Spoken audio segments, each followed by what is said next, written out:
Today is July 21st. The FTMO challenge, the 10K FTMO challenge that I bought on Monday lasted till today. And I reviewed the previous challenges, the most recent ones. And what I've noticed is that the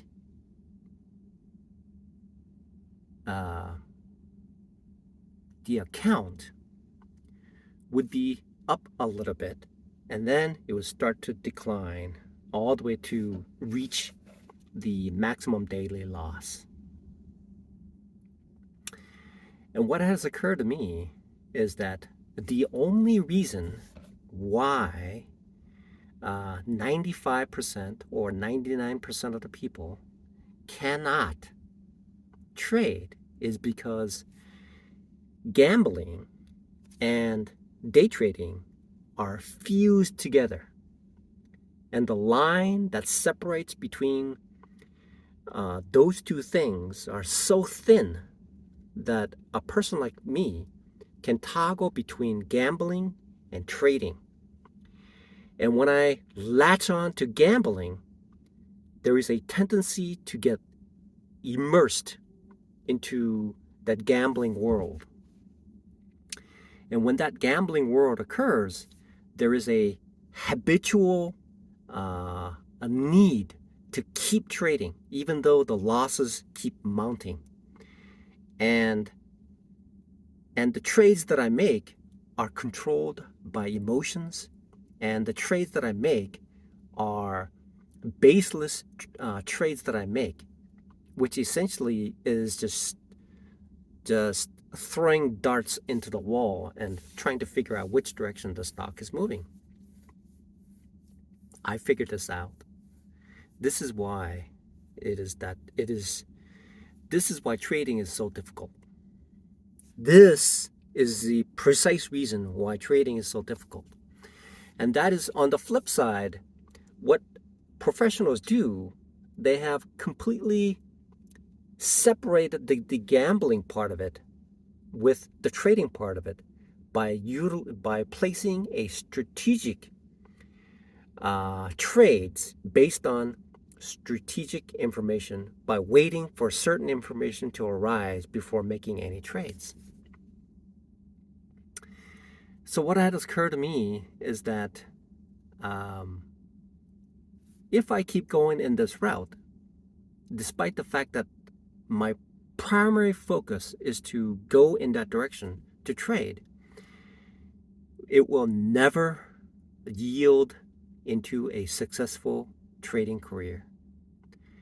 There is a part of me there's a DNA within me. There is a DNA, RNA, DNA that's embedded inside me that causes me to be prone to this situation, because I am essentially the 95% of the people that's out there.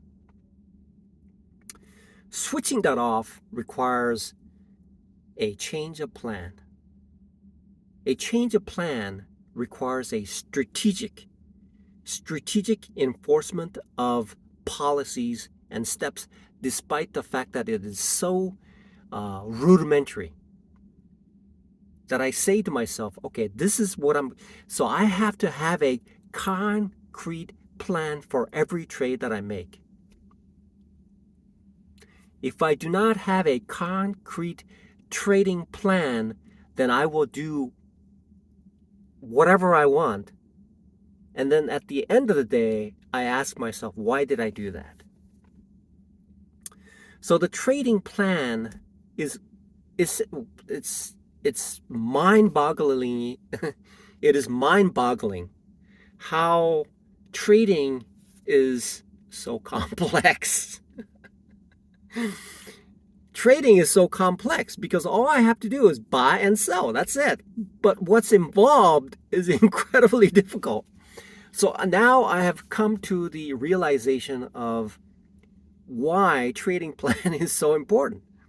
Risk management, trading plan, sticking to the rules, figuring these things out, and there's no need for me to trade 100 or 500 times, right? So all I have to do is strategically trade the precise amount that allows me to make the right outcome throughout the day.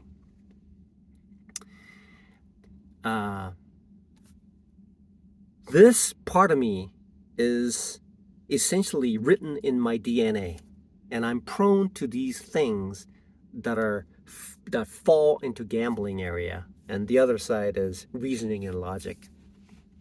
And so I can just switch in and out based on what I'm doing. And especially when I'm like scalping, when like one trade after another and one trade after another, one trade after another sequentially, that is prone to making serious trading mistakes.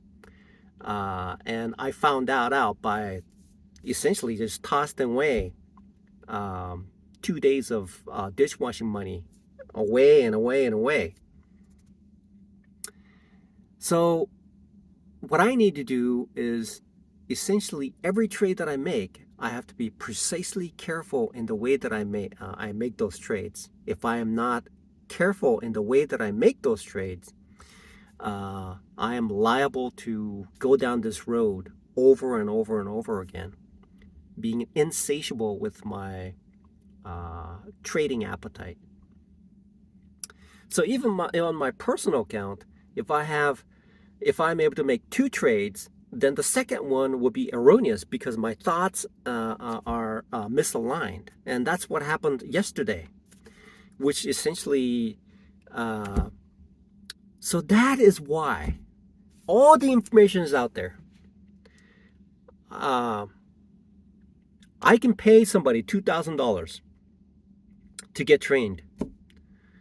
I could join a club and then communicate what needs to be done and get all the information that I need to trade. It is the self-control, it's the DNA part of me that is blocking me from progressing any further. And that needs to be worked on. It's incredibly difficult, but that's what I need to work on. Based on what I've observed from my FTMO challenges, like 175, 1, 2, 3, 4, 5, 6. That's approximately about $1,000. $1,000 requires 2 weeks of washing dishes. So, I have a lot of dishes I need to wash, and this life will continue for the next 8 years anyway. So I got the way that I look at it, I got all the time in the world to make this work. Just need to put things together, and all these losses and all this drawbacks, I need to learn from them and make the proper adjustments and go forward. So yeah, that's where I am. I have to wait until I get paid next week. But in the meantime, I'm going to figure out a strategy so that I can implement it, so that I can control myself.